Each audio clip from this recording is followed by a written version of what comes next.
Alors, si on commençait d'abord par parler de ces élections présidentielles et de ce qui les différencie des autres, on a l'impression qu'un peu les électeurs sont un peu perdus.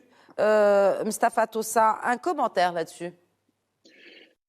Oui, on a l'impression que cette élection, que cette campagne électorale n'a pas le dynamisme et l'enthousiasme habituels parce que d'abord, on vient de vivre deux séquences extrêmement graves et dramatiques. C'est d'abord la Covid-19 qui a paralysé les Français et le monde pendant de longs mois. Et puis, il y a eu aussi la guerre entre la Russie et l'Ukraine, ce qui a raccourci de manière drastique le temps électoral. Le président de la République française sortant et candidat n'est réellement rentré en campagne électorale qu'il y a quelques semaines parce qu'il ne voulait pas justement donner cette impression de s'occuper de la cuisine électorale interne et domestique et de délaisser les grands enjeux mondiaux qui menacent la sécurité, le pouvoir d'achat, qui menacent la stabilité dans le monde. Donc il a accompli sa mission jusqu'au bout et il s'est donné quelques jours pour entrer en campagne et ça donne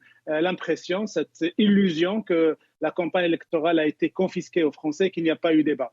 Et effectivement, pour le second point aussi, c'est que les thématiques imposées par l'extrême droite depuis l'apparition de cet astre inconnu au bataillon jusque sur le plan politique qu'est Éric Zemmour et qui a imposé des thématiques de l'immigration, du terrorisme, du vivre ensemble, de la xénophobie. Normalement, ce sont ces thématiques-là qui auraient dû configurer le débat électoral, mais hélas, ou heureusement pour les Français, c'est autre chose qui occupe et qui domine leurs préoccupations. C'est comme vous l'avez dit Khadija, le pouvoir d'achat. Donc ça a